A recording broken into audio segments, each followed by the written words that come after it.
right, Sarah. Yeah, thanks. So, thank you very much. Like Sarah said, my name is J.C. Kenney, and I am the author of a couple of different cozy mystery series. My most recent series, the Darcy Gaughan Mysteries, book one in that series just came out yesterday.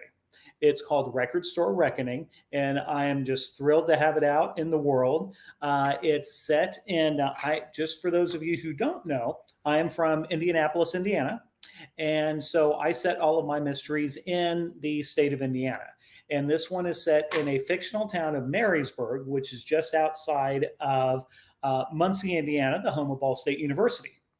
And without boring you too much, the upshot of this is our protagonist, because this is a traditional whodunit cozy mystery.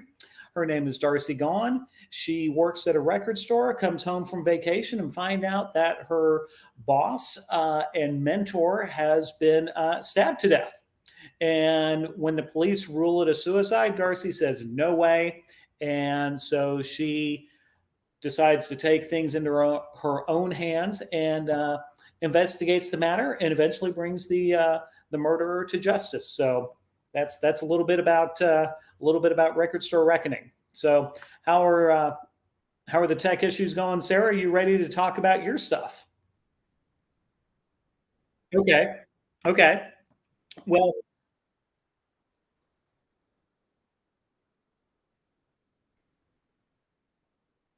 okay. Okay, sure. So just to let everybody know, we are still working through some tech issues, or Sarah is the one working through some tech issues. So just to kind of kick the conversation off, the first question we had is how I got into writing. And it's a story that at first I was hesitant to talk about because it's a little personal, but I found that folks appreciate the story and the honesty. So um, basically, you have to go back for my writing journey to 2009. May 1st, 2009, my wife Nancy was diagnosed with breast cancer. She spent that summer going through treatment, which was successful. And so it was a tough time that summer, but she made it through. And over 10 years, 11, 12 years now, she's still cancer free.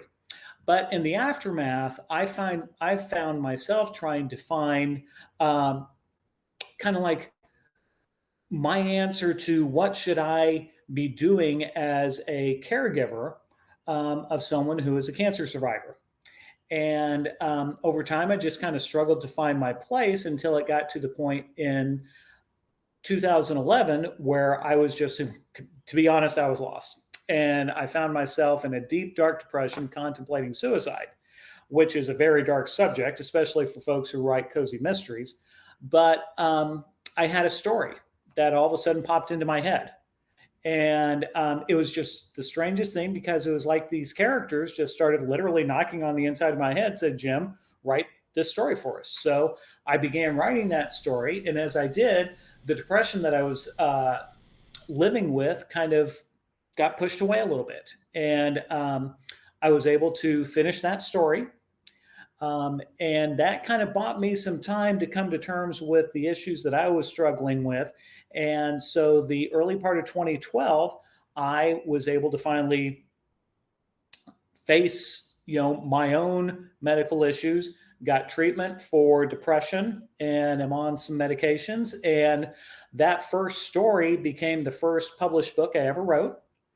And since that time, I have now published 13 books. And so it's one of those that's kind of like I said, the story has a happy ending, starts out pretty bleak. But that's also one of the reasons for folks who don't know me and don't know much about my writing. I tend to be very vocal about mental health issues, and why my protagonists, both in my first cozy mystery series, the Alley Cobb Mysteries, and then the current one with Darcy Gaughan, that my protagonists tend to struggle with some real life issues, whether it's things like alcoholism, depression, anxiety, because I think a lot of us deal with those kind of issues, and I think it's important to show things like that on the page. So that's a little bit that's my story, Sarah.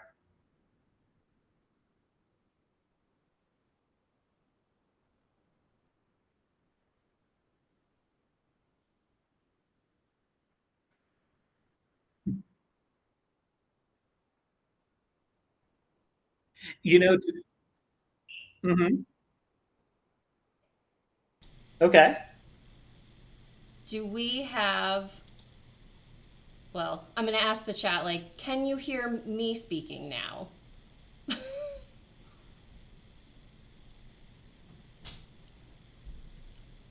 All right, we're good to go. Okay, Good. perfect. Awesome. So, thank you so much, JC, for sharing that. That's I think that really is a great way to set the tone of our discussion. And I think a lot of what our experiences as writers come from those moments of pain and Mhm. being able to grow and process and share, because I think that that's the most important thing, is sharing that, because it's not only helpful and healing for personal reasons, but your words are going to touch somebody out there, and you're going to save somebody's life. So Mhm. I think that that's extremely important. And thank you so much for sharing that. So, because you said 13 books that you've written to date, when during that whole time did you first feel like an author? Wow. When I do, I'll let you know. I think one of the things that I was very fortunate is that when I first started writing, I was actually writing contemporary, or easy for me to say, contemporary romance. And because that first book that I wrote, I didn't know what it was going to be, and that's what it turned out to be. So I was fortunate enough to meet a number of wonderful women in the local Romance Writers of America chapter, and they were very supportive of me and my writing journey. And they said right from the get go, "Hey, you are writing regularly. You have a story. You are trying to get published. You're a real writer." And so for me, that was the moment that I choose to say, yeah, I feel like a real author. Obviously there are other big hallmarks. The first contract I signed, the first time my first book came out in 2013. That was a super big moment. It's. I think as writers we find ourselves on different. It's a ladder, or a set of stairs, a stairway that we continually climb. That, okay, now I feel like an author, and now what's the next goal? And I feel like an author now, and I feel like an author now that I've accomplished this. So that's kind of what I look the way I look at it. How about you? Mine, it was really sweet because my friend, she was a second grade teacher at the time, and she had invited me. She's like, my class would really love to, we're speaking with all different types of professions out in the world. I'd love to have you come talk to my second grade class. Oh, And cool. talking to a bunch of second graders about just like, I was talking about my Court of Mystery series at the time, Hmm. and all of their wonderful, like, insightful little questions that they had. I was just blown away by their enthusiasm and like the stories that they wanted to tell and what books had meant to them. And yeah, after the presentation, we did it through Zoom. And they sent me a thank you card, and it was just like, thank you so much for sharing your time, and all of these little signatures. And I was just very moved, and I think that's when I was like, all right, I feel like maybe I inspired somebody to become an author, so I guess I can call myself an author at this Yeah, point. absolutely. And kind of along that line, since you haven't had a chance to share with us, tell us a little bit about your story. How did Yes, you I come can. to become an author? I have a I have a copy of it right here. Although I think it's probably going Nice. to be backwards in the camera. But this little book has gone on quite a journey. Hashtag Follow Me for Murder came about when your story kind of hit really close to home for me, because I was after moving away from Boston to the New York area. I was in a unfamiliar place, knew nobody, and felt very sad, and began to lose myself in reading books, because it was really nice to escape into a world that I knew that would have a happy ending because I was only reading cozy mysteries, and I loved that about cozy mysteries because they're so warm, they're so welcoming. Yes, there's drama, and yes, there's the thrill and the fact that, like, yeah, there's a dead body that these folks are dealing with, but there's just something so joyful about them. And I was reading a ton of cozy mysteries, and as I was reading them, I was noticing a pattern that cozy mystery heroines tended to shy away from using technology. Um, and I was 27, 28 years old at the time.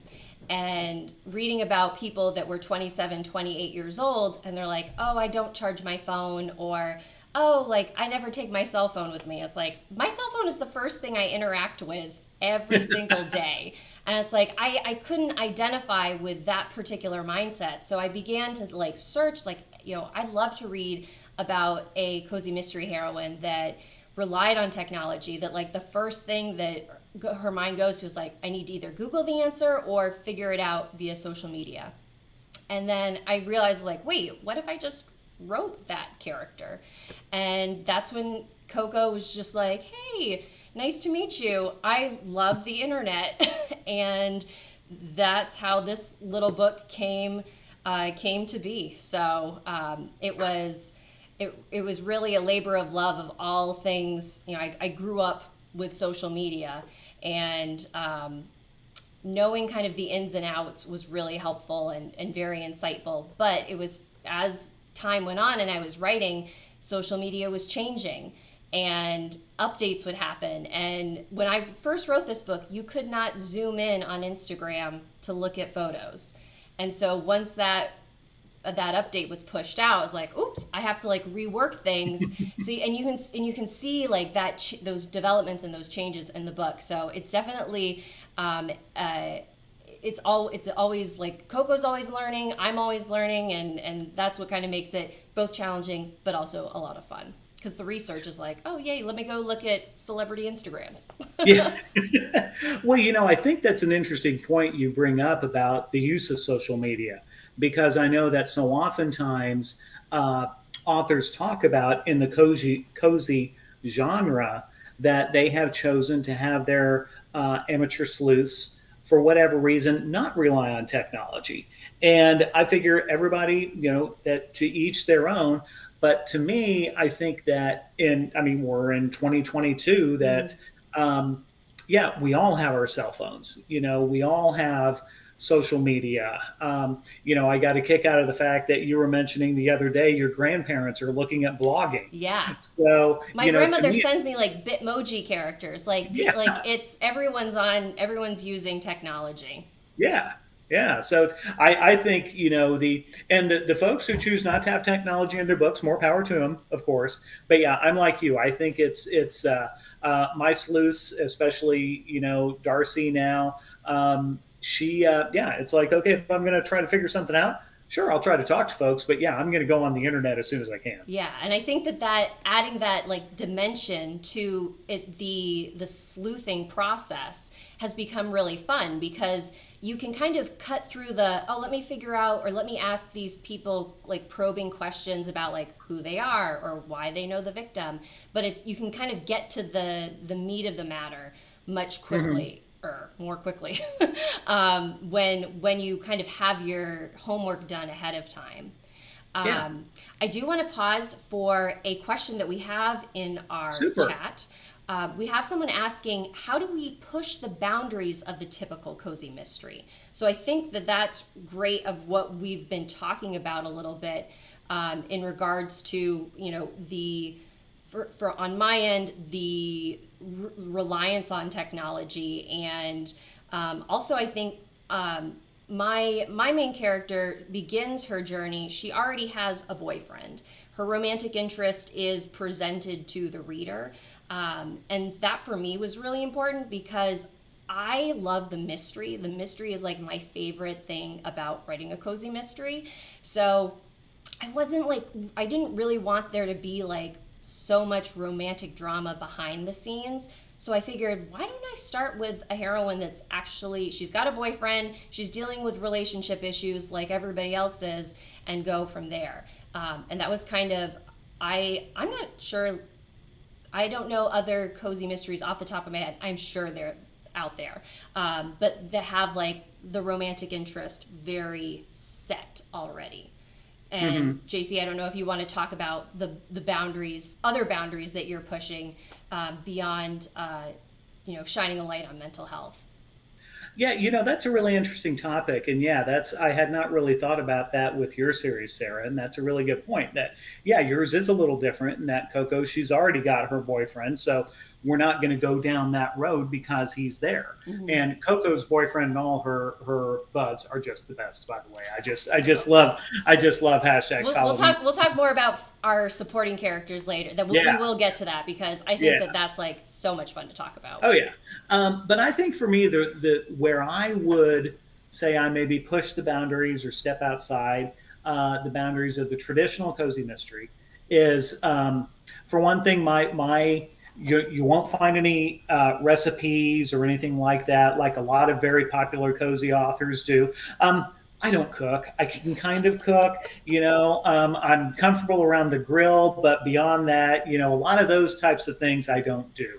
And I think the other thing is for me that I tend to do is, I believe it's important to, within the realm of the story, when possible, to bring up important issues of the day, like mental health, the fact that in my original Allie Cobb mysteries, Allie suffered from depression because or she uh, came to came over the course of time she started suffering from depression because one of the things I think is the reality to me is that our cozy heroines, most oftentimes they're heroines, are wonderful people, but I think there's a dose of reality that to me should come in when after a while you're faced with all this death. You didn't sign up to be a police officer. Mm-hmm. Eventually that's going to take a toll.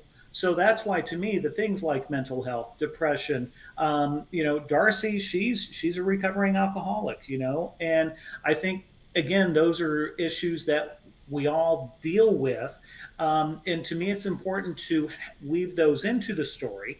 They are part of real life, and I like to think they make our characters, at least they make my characters, hopefully more relatable. Mm-hmm. At least that's the way I look at it. I will say in regards to your Allie Cobb series, I've never read a cozy mystery that had me crying at the first chapter, and book one did. I've never told you that, but like I literally like it was beautiful.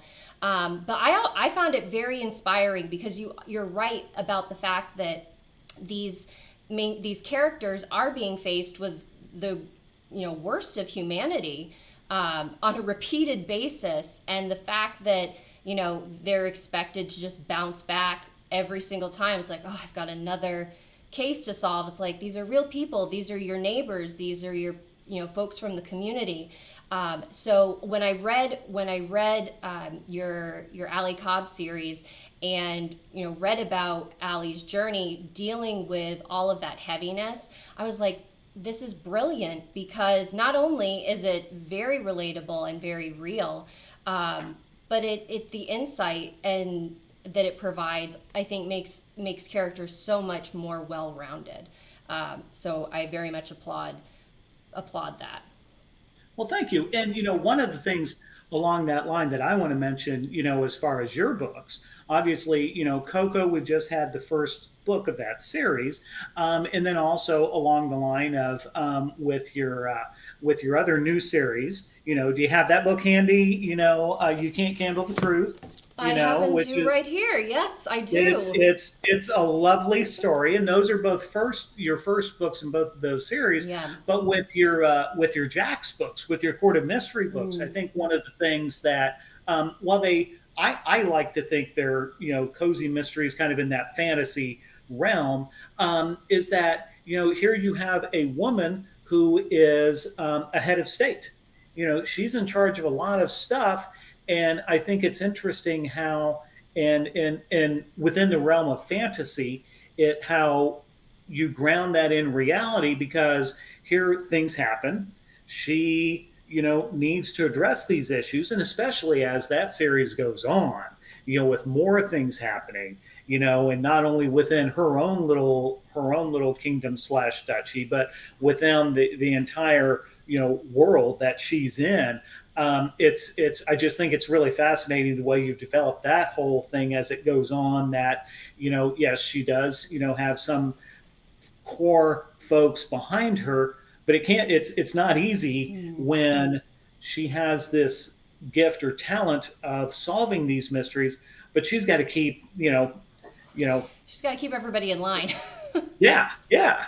Yeah, I mean, Jax is such a, when I look at all of the different characters that I write about, um, it's, the court of mystery and the realm of virtues is extremely easy for me to separate from, you know, Coco, from Hazel, from all my other cozy mystery projects, because there's just like, Jax has the weight of the world on her shoulders. Hmm. But she also is like, you can't, it's a fine line as a writer, because you obviously want to entertain people. And if like all you're writing about is like all of these pressures and all of these, awful things that she's dealing with, no one's going to want to read that. And I think that that's where the importance of those supporting characters that we have in all of our books really lends itself, because they're able to pull Jax, and in Follow Me for Murder, Coco's friends are really able to like ground her in reality, because she is, a very big thinker, and kind of goes out on a limb and makes all of these wild conclusions, accusations, before it's like she's even had a moment to think about it. But it's those friends that are able to center all of our main characters and really kind of help them through these big hurdles. Oh Um, yeah. so why don't you tell us a little bit about Darcy's main like crew of friends, and kind of what inspires them, and or how they're there to support Darcy. Sure. So Darcy, as the book as Record Store Reckoning opens, Darcy is the manager of what's the the name of the record store is Marysburg Music, and she's the general manager of it, working for a man who literally saved her life when she was at her lowest point in her alcoholism, and his name is Eddie Maxwell. I love And Eddie, when FYI. Just like, do what now? I love Eddie. Like his Yes. character, however Yeah. brief that he is there, is like the impact he has is incredible. He's a great He character.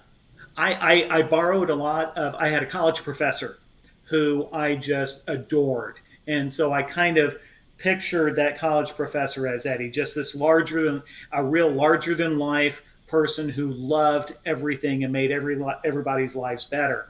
And so it was really tough because for Darcy, because she comes back to town from vacation, shows up for work, and her boss Eddie has been murdered. And so the folks who really rally around Darcy are her coworkers, because Darcy, as just because of her past, she is kind of I don't want to call her a recluse, but she demonstrates a lot of introvert characteristics, that she kind of keeps to herself. She doesn't do a lot of socializing, and that's because of some of the issues from her past. But she has her two coworkers. She has two full time co-workers and also two part-time high school kids who are real sounding boards for her. Because one of the things that Darcy faces in the book is not only trying to figure out the murder and bring that person to justice, but also there's a real threat that with her boss being gone, that the record store may be closed. And so she has to figure out a way to not only solve the murder, she has to figure out a way at the same time to keep the store open. So her two full time coworkers, Hank and Charlotte, are really key in being providing Darcy with an opportunity to have a sounding board, and talk about, well, okay, Darcy, doesn't know a whole lot about the community because, again, she's lived this very insular life. And so she relies on Hank and Char to say, tell me about some of the key folks in town. Who are the power brokers? Who are the folks that might have a grudge against Eddie? Some folks like that. And then she also has an old college buddy named Liam, who may or may not turn out to be a romantic interest down the line. He was But also one of my Liam and Darcy, favorites. FYI. well, Sorry to interrupt, but I also really very much enjoyed Liam. He was a well, great good. and extremely well written character. Well, thank you. Liam is Darcy's friend. They met in college, and so they've known each other for by now probably 13, 14 years. And Liam likes and cares for Darcy, and he's always kind of been there for her. And you kind of get the feeling maybe he has a thing for her, maybe not. And Darcy has been focusing so much on herself and on her personal journey and making sure that she is well, that she has not tried to pursue any relationships outside of taking care of herself. So, Liam kind of, I don't want to say Liam saves the day, but he helps her out in some tough spots. And I'd like to think that, we'll see what happens with the two of them. That's I while you were speaking, I was just thinking it's like Charlottes make for like such great buddies. Because I have a Charlotte in Follow Me for Murder too, and I think that just like for Darcy, being able to have that sense of community is so great. And it's funny that you talk about her being an introvert. Because I was trying to like remember like, oh, like is that how I like saw her? And I think she's just like like such a considerate and thoughtful person because she knows like how much she hurt people back when she was kind of in that darkness. And so I found her such an endearing person, and I really fell in love with like your whole town and everybody there. Even like the villains, I was like, ooh, they're a good villain. Yeah, it's writing villains is fun. Hmm.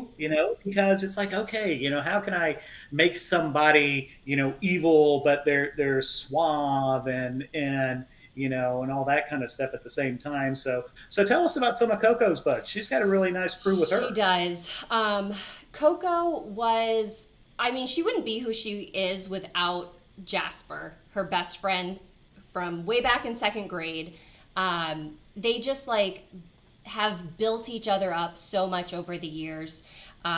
They are, I just, Jasper's one of my favorite characters of all of the characters that I write to write because I just love his wit, his sarcasm, his like obsession with celebrity and all things that are like pop culture. He's just like a really like he's a fun character to get inside of his mind. And but he's got like such a vulnerable side that he likes to keep very very buried, so that when it does like show its head, Coco's just like, oh yay, like he's finally like being he's finally opening up to us. And so he's definitely like one of my favorite characters to write.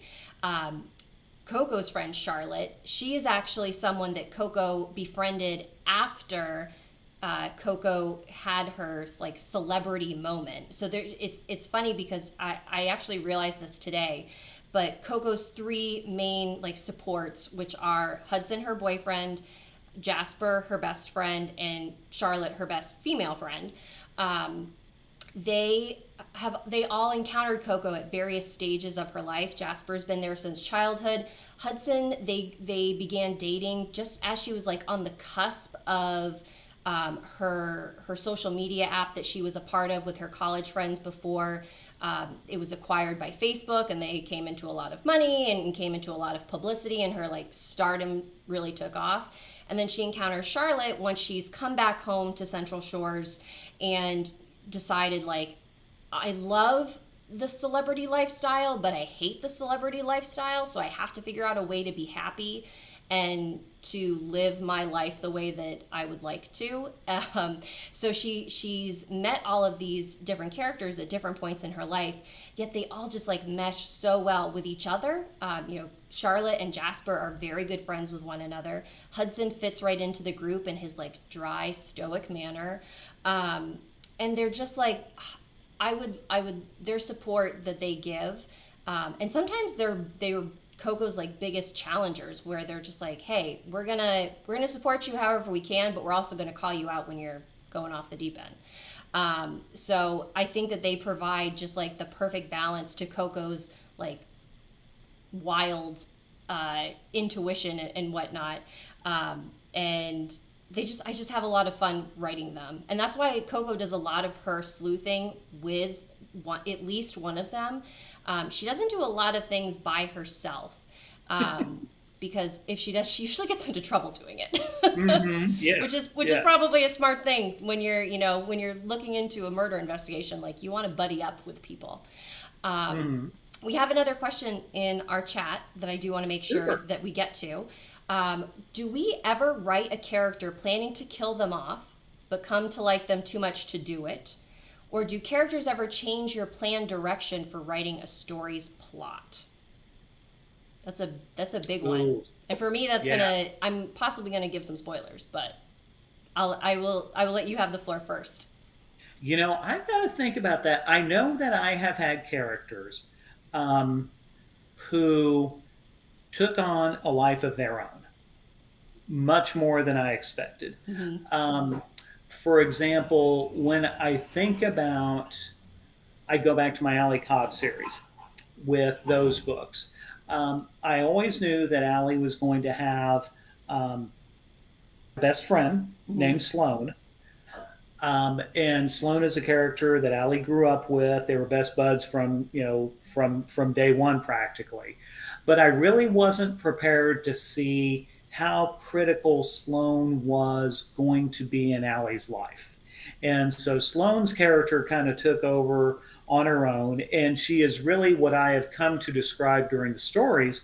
Um, Sloane is the yin to Allie's yang. Sloane is the light to Allie's dark. At one point in one of the books, I mentioned that Allie considered herself, she was kind of like Batwoman and Sloane was Wonder Woman, Mm-hmm. because Allie kind of tended to, just because of who she is and the nature of what she chooses to do with investigating these murders, Allie kind of has that darkness about her, and Sloane is always the one who is there to pull Allie out of it.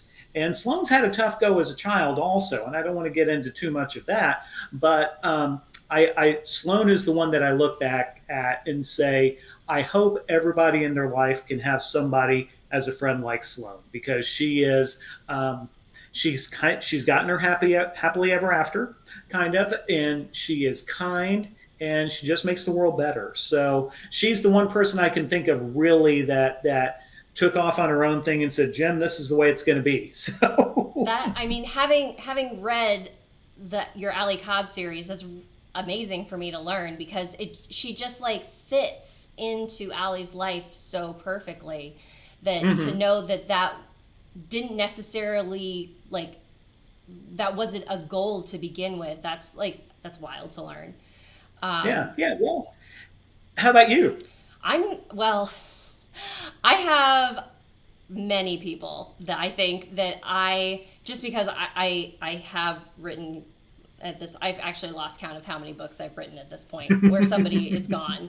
I have given in my Court of Mystery series, there was a character who had a major character that was granted a reprieve, and I wasn't 100% sure I was doing the right thing at the time. I didn't feel Hmm. like, is this the direction that I want to go in? But once it was done, I was like, okay, this is much nicer. This is much better for everybody. So Hmm. I've definitely wanted to kill somebody, but not. Um, I think in a character in Follow Me for Murder that really became more influential than I had originally planned was the character Amanda Highgrove, who is Coco's arch enemy from high school, but she's had a change of heart over the years. And while she hasn't necessarily apologized for the past with her actions, she's definitely trying to, apologize to everyone because she's a much kinder person, a much more giving person. She's like desperately trying to become friends with Coco and her friends, and it makes for some fun banter between Coco and Jasper because this woman tortured them when they were younger, and now she's like, "Oh, you guys want to come over? You want to come swimming?" Like all of these things, and they're constantly like, "Is she for real? Like, can we trust her?" But as I was writing her, I was like, "Why? I don't want to have somebody nasty like hanging around town." I like to pull the drama from the mystery. And I was talking about this earlier with the romance element. Like, yes, I want there to be a little bit of drama in the relationship, but I wanted to focus more on the development of the characters as they are and the mystery. So when Amanda was first introduced, I was thinking, okay, like she's going to be the person that Coco always has to have these confrontations with. But she has, especially like as I'm working on book 2 now, Amanda has taken on a completely different role than I ever imagined her taking on, and I'm much happier with it because it's much like nicer to write. Well, that's cool because I really, again, I don't want to give anything away, but the the way her character arc went in book one was not the way I expected it to Mm, go. And yeah, it caught me by surprise in a good way too. It's like, okay, I did not see that, and yeah, because again, it goes back to that. We don't want our whether regardless of our characters, we don't want them to be one dimensional. mm, Everybody's got a story, and she's a perfect example of the more you get to know somebody, it's like, okay, well, there's more to this person than I thought. yeah, and I think, and in regards to like trying to like communicate a message within the story that we're telling.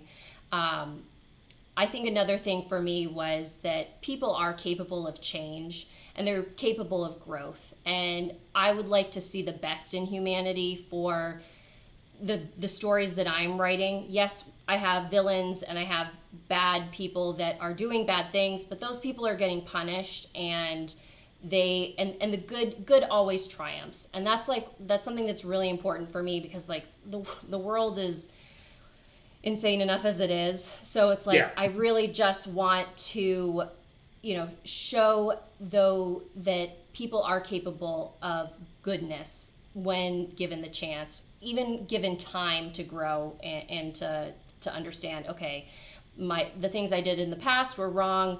I'm moving forward. I'm trying to become a better person. So Mhm. that was a fun story for me to tell because I wasn't expecting to. She was going to be the mean girl, and I was like, I Mhm. don't know if I don't want a mean girl. Yeah. I want to have somebody that that you do want to be around and that you are glad that they grew up and became a better person. Hmm. Yeah. So we are. This our time is flying, Yeah. and I'm like, feel free, folks that are with us. Keep asking us questions. I have a couple more that I'd like to get in before we begin to wrap up and go to our giveaway. I didn't get a chance to really talk about our giveaway with our earlier tech issues. But we have a Amazon gift card to give away to one participant. And JC, you want to talk about our grand prize giveaway? Sure, grand prizes are fun. So, what Sarah and I have done is we've gotten together, and our grand prize is a selection of mystery novels. It's going to include a copy of Record Store Reckoning, a copy of hashtag Follow Me for Murder, a copy of You Can't Handle the Truth, and then we're going to throw a few more in there also by other various mystery authors. So, it's going to be a collection of 6 novels, all mysteries, and that's the grand prize. And I think that that'll be a lot of fun to. I mean, it's the prize that I'd love to have. I was So like, I was just saying, it's like I could definitely use some more books on my bookshelf. So yeah, it's too bad that yes, we yeah. can't enter. And props for just remembering all of those book titles off the top of your head. I have to think about it. It's like, what's my book called again? Yeah, I don't know. You know, um, so let's, before we go through the process of having people enter the giveaway and announcing our winners, because we have two. yeah. Um, Let us talk about what author or book or series has been the greatest influence on you as a writer. Well, that's easy for me.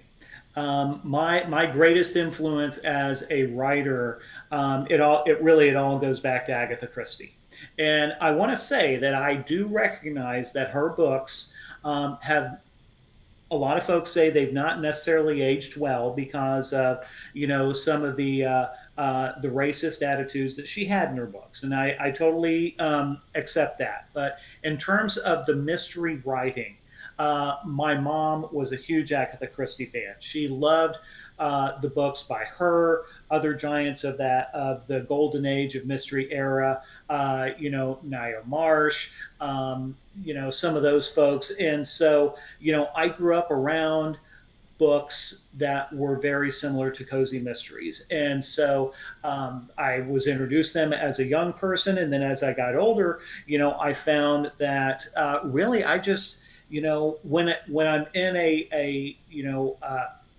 state that I can't find something new to read, I'll always go back to an Agatha Christie. And what I like about her stories is, first off, the plots are always brilliant, but they they get to the point. Mm. Her books aren't overly long, and I've gotten to the point that when I was 25, I could read a 700-page Stephen King novel without a problem. I can't do that anymore. I just can't. So I appreciate the fact that her novels and stories tend to be a little bit shorter, Mm-hmm. and so I think that is reflective of mine. My books tend to be around 70,000 words, 200 to 225 pages, things like that.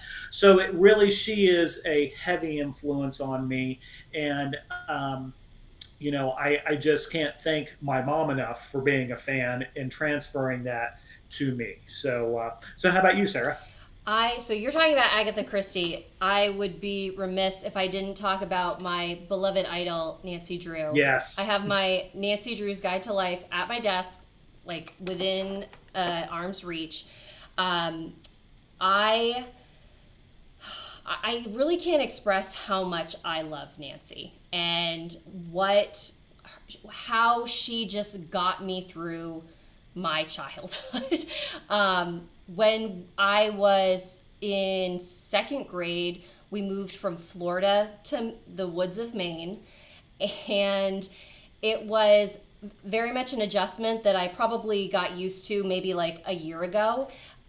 um, and Nancy was there to help me through all of the angst that came with making new friends, adjusting at a new school, trying to find your way in the world. I remember the I remember going to Barnes and Noble. It was, I think, at the time one of the only Barnes and Nobles in the state of Maine. Um, and I got the double back book that was The Secret of the Old Clock on one side and The Hidden Staircase on the other. And being in second grade, the reading level at first was like a little bit too high for me. So my dad would read them to me before bed. And I can still hear his voice in my memory of him impersonating Bess and how Bess would say, Nancy, like, what are you doing? Because Bess was always the one that was like, we can't be doing this. While George was just like diving headfirst, like, let's go, Nancy. And I think that that's where I get like, in my own books, where friends are just like such the central part of helping the protagonist solve the mystery. Hmm. Bess and George are like my ultimate, like the team that I think of when I think of like friends who have your back. Yeah. And so, I mean, those books, they have been with me for an extremely long time, and absolutely I attribute my love of mystery in general, my love of reading in general, all to Nancy. I just love her. Absolutely. I could talk about her forever. Yeah. I do want to throw out, send a shout out to one non-novel, non-bookish, because I actually, before I became aware of Agatha Christie, I can go all the way back to Scooby Doo also. Oh yeah. Watching Scoob as a kid, again, not realizing, oh, these are mysteries, Hmm. and so that's another one that's what that I oftentimes forget about. But no, if not for Scoob, I don't know if I'd be doing this. I would have to agree with you. My family, we have like this strange obsession with Scooby Doo, just by the fact that like we're all adults. But I have very fond memories of Scooby Doo, and again, like that group of friends solving a mystery, like Oh yeah, that's yeah, always been, I think, why, like, I guess that's how I associate mystery solving. It's like, oh, it's something you do with your friends. yeah, So I think yeah. I very much agree, Scooby all the Hmm. way. We have another question in our chat.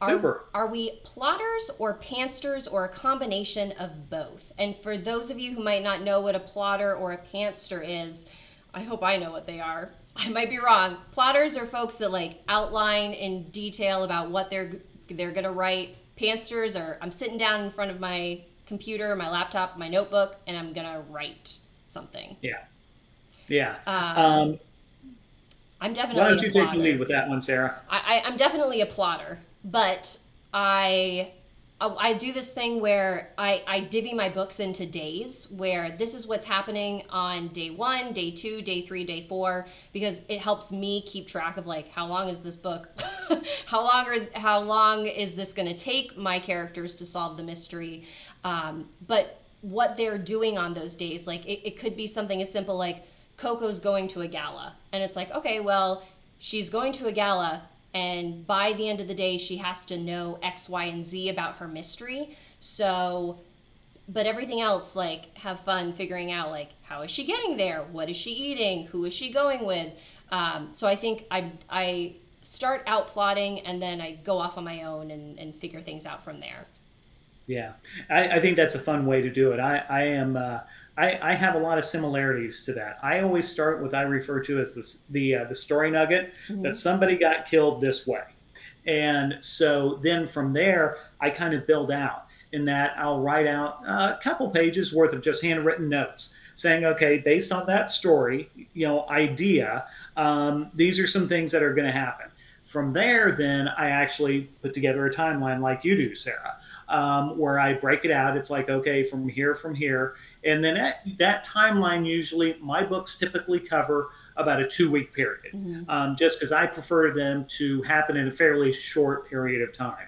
Me too. And so once I finally get that outline that has that period of anywhere from 1 to 2 weeks put together, which again, like you, it provides the framework, but it gives me a lot of fun, a lot of room Mm-hmm. to have fun figuring things out.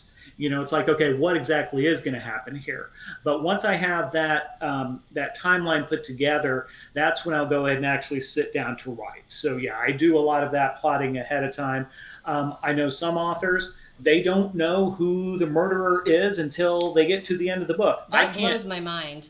Yeah, Because yeah, I like can't do you, that. I like start I think the reason why I love writing mysteries so much is because the story's basically already written for you if you think about it, because it's like, okay, Colonel Mustard in the ballroom with the wrench, and that's your story. But Hmm. you have to then fill in the pieces of, okay, well, how did he get there? Why is he there? What's his motive?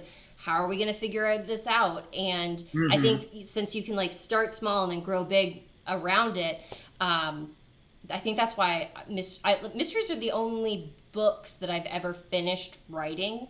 I've tried writing fantasy, I've tried writing thrillers, I've tried many genres, but mysteries are the only ones that I can get to the end of, Hmm. because of that, like that nugget that you start with. Yeah, yeah. It's the puzzle. It always Mm-hmm. goes back to, I really do believe it's that puzzle, because it's as a writer, it's putting that puzzle together because you have to make sure the pieces fit in Mm-hmm. a fair way. because it's not fair to the reader to just all of a sudden at the end of the book saying, okay, well, it's this person who may have been mentioned one time back on page 40 who did it just for some odd reason. You can't do that. That's not any fun, and that's Mm-hmm. not fair. So it's a puzzle for us, and then hopefully it becomes a fun puzzle for the reader. Yeah. I think I have had, um, definitely have had people be like accessories to murder that I didn't realize were going to be accessories to murder. Um, but I've never like I've never been like, oh, I'm going to change who the killer is, or I Mm-hmm. don't know who my killer is. But I definitely have Yeah. added like more guilty parties to the mix, I think, Mm-hmm. than I originally intended. Yeah. Um, and regarding what you mentioned about, keeping that 2 week period, I'm with you on that, because otherwise, like, I get lost on like, what the heck is going on? Like, what day Yeah. is it? Is it Monday? Is it Tuesday? Like, where are we? Um, Mm-hmm. and I think the longest period of time that I have ever had a book murder take place was 3 weeks. And that was because I was like, I told myself, like, Sarah, you've been writing these stories where like they literally solve a mystery over a weekend. Like, we gotta split it up. So I just put in like a week passed. So that there Mm-hmm. was like just like this time lapse. I was like, I need to have this be a little bit longer this time around, Yeah. Yeah. because I do very much lean into let's move quickly, because it helps, definitely for me at least, helps with the pacing, because we're just like always having to move the story forward in order to get to that solution.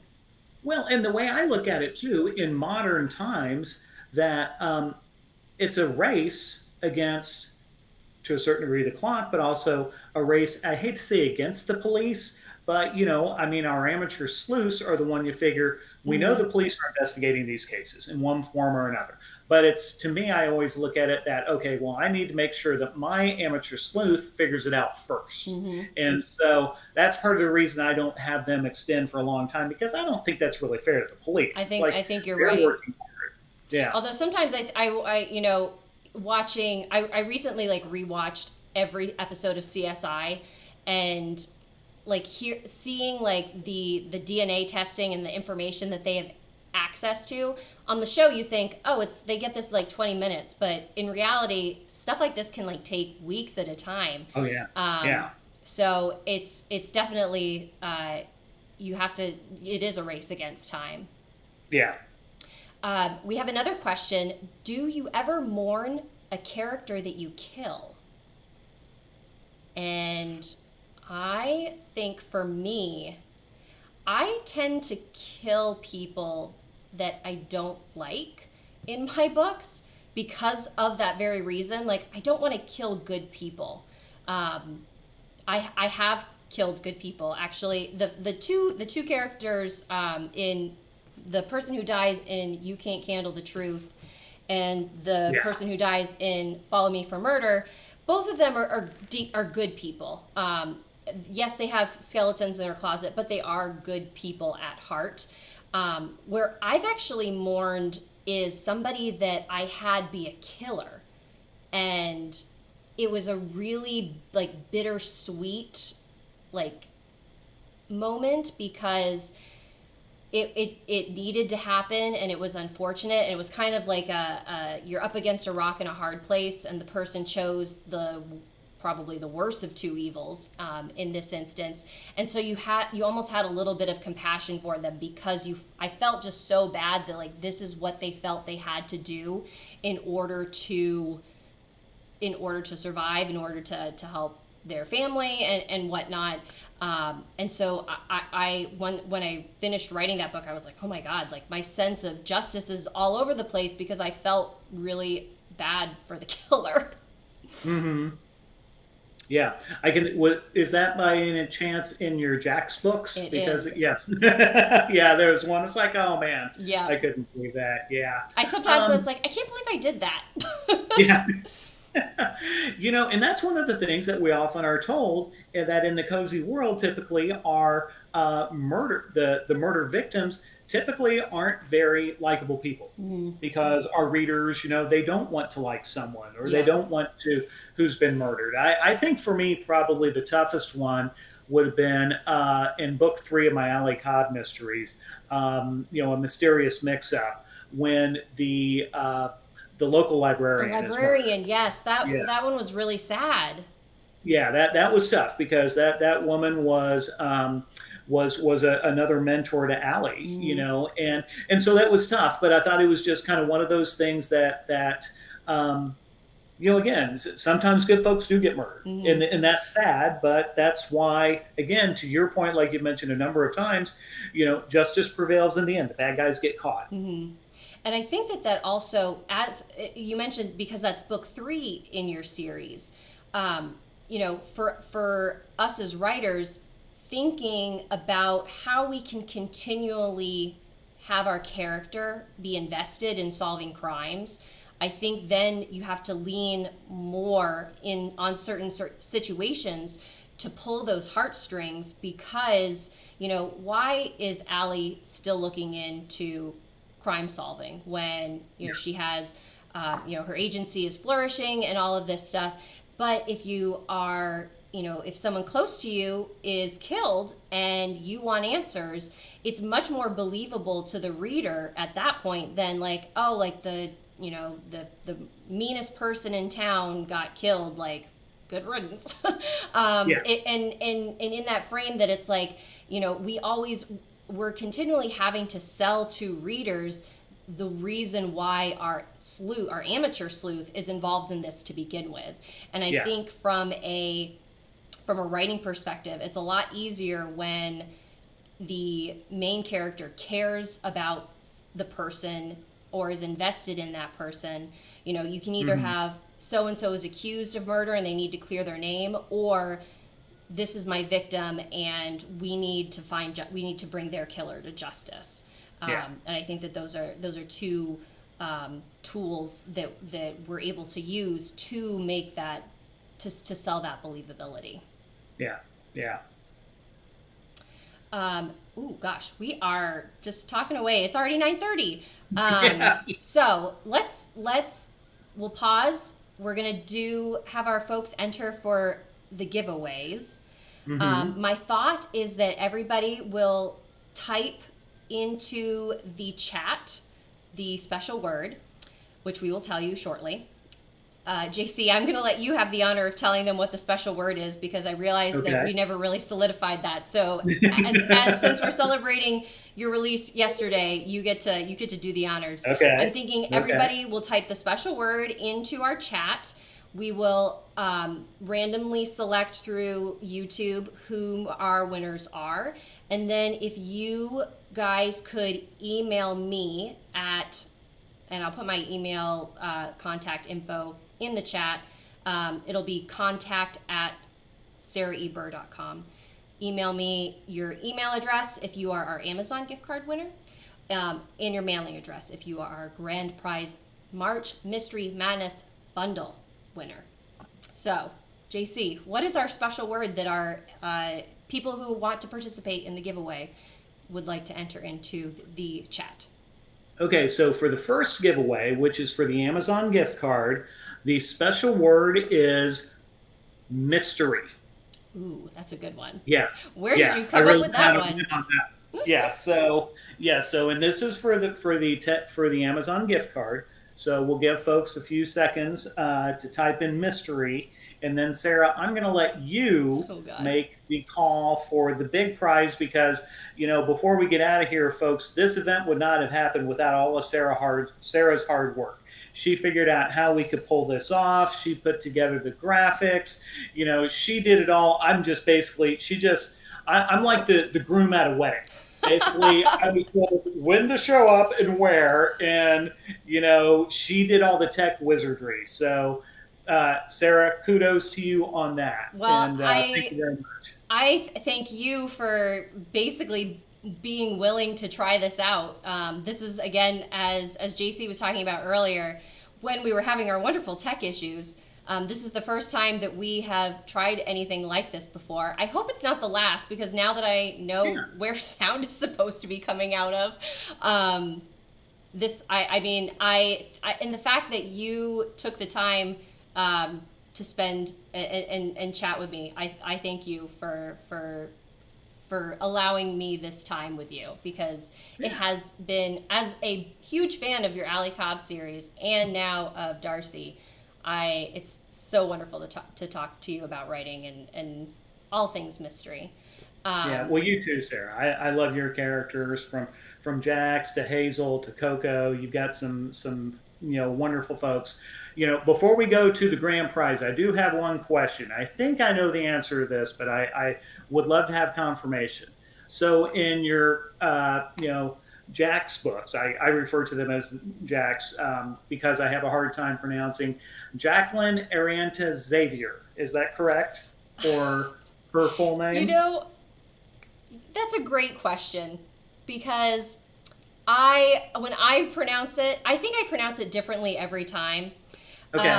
I'm gonna go with the version that my incredible narrator does for the audiobooks, and it's Jacqueline Arienta Xavier. So it's Ooh, a Jacqueline. Jacqueline Nice. Arienta, and I honestly trying to think back, like, how the heck did I come up with that name? And Mm-hmm. I don't really know at this point. I loved the name Jax, Mm-hmm. and I just built her name around her nickname, Mm-hmm. Okay. All right. which Well, that's um, awesome because and the reason that the question that kind of that leads into is my personal favorite character from all of those books is her bodyguard number one right hand man George. yeah. And would you be willing to tell us where George got his name? I have a feeling I might know, but So it's very yes. George was the my partner's name is George, but also like I realized, like, we were talking about Nancy Bess and George. When I was growing up, George was a name that I associated with a woman. So I was like, when I met a George in real life, I was like, oh man, like this must be fate.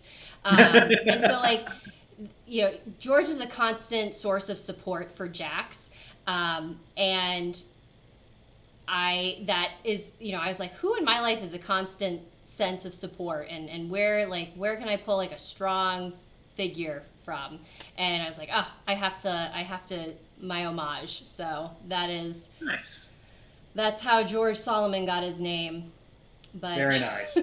but he's on his own adventure now. So Okay. I really he's actually become one of my favorite characters to write in that series.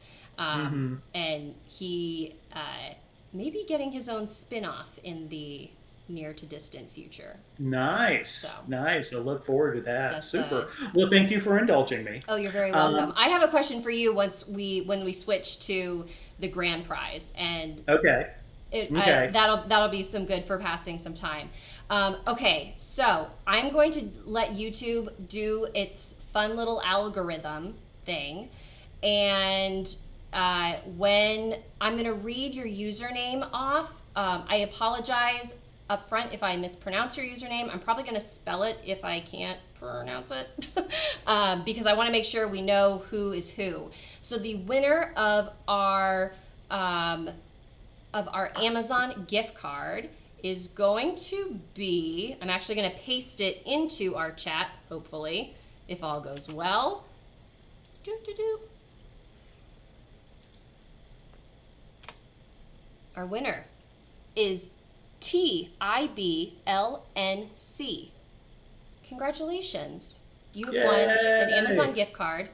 I can't remember how much did we decide it was going to be, JC? $10. $10. $10 Amazon gift card. Please email me your Amazon email. I think that's probably the best way to go. I'm going to put in my email that you can reach out to me at, and I will look for your message. All right, so now we're going to switch to our grand prize, which our winner is going to send us their mailing address Yes. to my email, and we will get that in the mail for you. Mm-hmm. Your your special word for this mystery prize bundle is celebrate, because we are Nice. celebrating mystery. So if you Yeah. put in celebrate, I'm thinking what's going through my mind right now is the password spoofs on SNL where Kristen Wiig is always just like saying the word, and your word Hmm. is celebrate.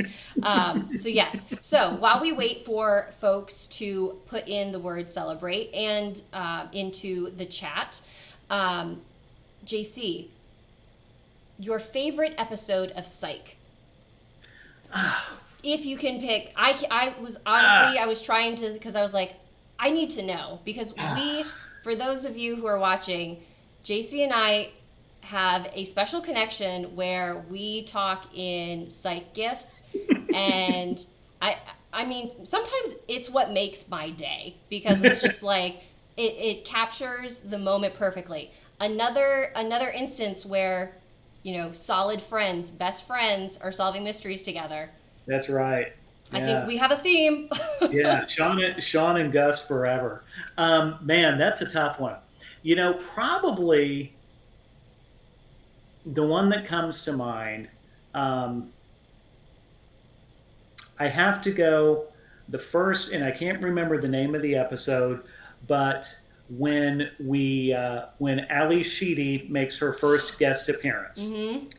And the reason being is when I was in college, in high school, that mid 80s time period, I had a huge, huge crush on Ali Sheedy. She was just, if I could have ever met her, that'd have been the greatest thing ever. That's too And then, funny. she kind of had her run in Hollywood and then kind of Mm-hmm. went off to New York and kind of got out of the spotlight, but she would still do things every now and then. And then to see her show up on Psych, that was just like, it was, I'll never forget. That's too My funny. kids were actually watching the episode, that particular episode. I wasn't in the room at the time, Mm-hmm. but they knew enough about who she was that they were calling me into the room. It's like, Dad, Dad. That So that's it for me. I think that's the yin and yang story arc. I think, if I recall correctly. Yes. Yeah, how we first think she's the villain, and she kind of is, Mm-hmm. but then ends up helping Sean and Gus figure out who the real big bad is. Mm-hmm. I'm trying. So I think I really have a hard time picking one episode, but this is a series that I like. When we were talking about earlier about like, oh, like how did your release week go? Like how are you able to keep everything under like all the nerves and the anxiety? And I was literally just watching episodes of Psych when I was like, I need a chill pill. Like I'm gonna go watch an episode. And the one that I went to the first was I think it's called Black and Tan: A Crime of Fashion, where Sean and Gus pretend to be models while they investigate like a designer's death, and it's just so just absurd and wild and so funny. And I have seen that episode Hmm. probably at least 10 times, and I Yeah. was still just like cackling away like, oh my god, these guys are so funny. But Hmm. oh god, there's too many of them. We could have a whole hour-long discussion about Psych episodes. Yeah. Yeah. That's so for people who are watching, I definitely, and you like mystery fun shows, Psych is perfect. It's great. Yeah. Yeah, that's a good one. Another one I'm going to throw a shout out to that for folks if they have BritBox is Death in Paradise. It's Oh, okay. That's a fun one. Since it's only on BritBox, it can be a little tougher to get a hold of. But it's a contemporary mystery series set in the Caribbean, and it's a lot of fun because they have a lot of guest spots. It's been around. It's currently on its 11th season, and that's a fun one. Again, kind of it's got the mystery and but it's got a lot of fun characters, and it's kind of has that lighthearted touch to it that makes it a lot of fun. I'm gonna have to watch that because I'm all about shows that go on forever.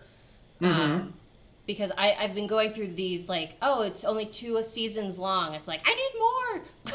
Yeah, So I'm gonna have to check that one out if it's 11 seasons. That sounds perfect. yeah, yeah, and of course it's British, so their seasons tend not to be as long as ours here in the states. But it's like they usually do 10 to 12 per season. So yeah, that's a really good one. Excellent. All right, so the moment has arrived. Our winner of our March Mystery Madness bundle. Let me have YouTube do its fun little whatever it's doing in the background. And our winner is FALASSEWEN. Congratulations, you have won our grand prize for the evening.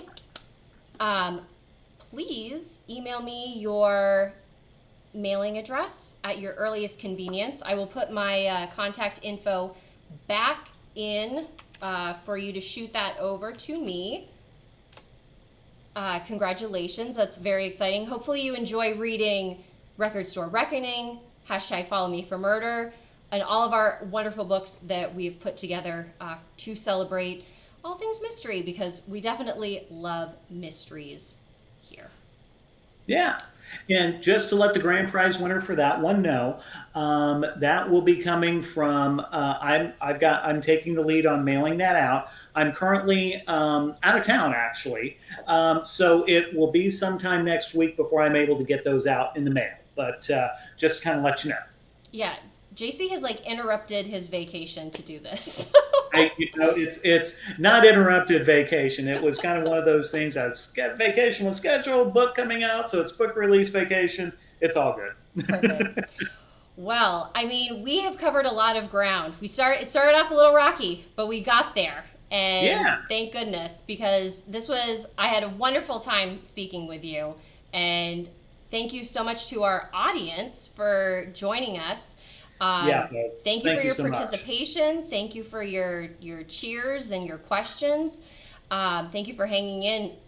We honestly didn't plan for it to go this long, but it's really hard to stop talking when you're talking about something that you really enjoy. So I hope that we will be able to do this again. And for those of you who are watching, that may be watching a recording of this, which I hope will be posted. We'll see how all that goes. If you have additional questions for us, JC and I are all over social media because we both love social media. We are on Instagram, we are on Twitter, we are on Facebook.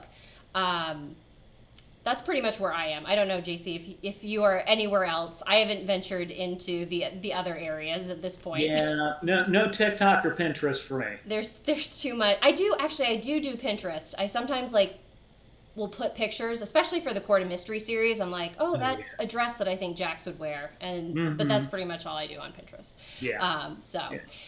So everyone, thank you so much for being with us this evening. We hope that you had a fun time, that you learned something about what this crazy writing journey is that we are on, and what it takes to be a writer.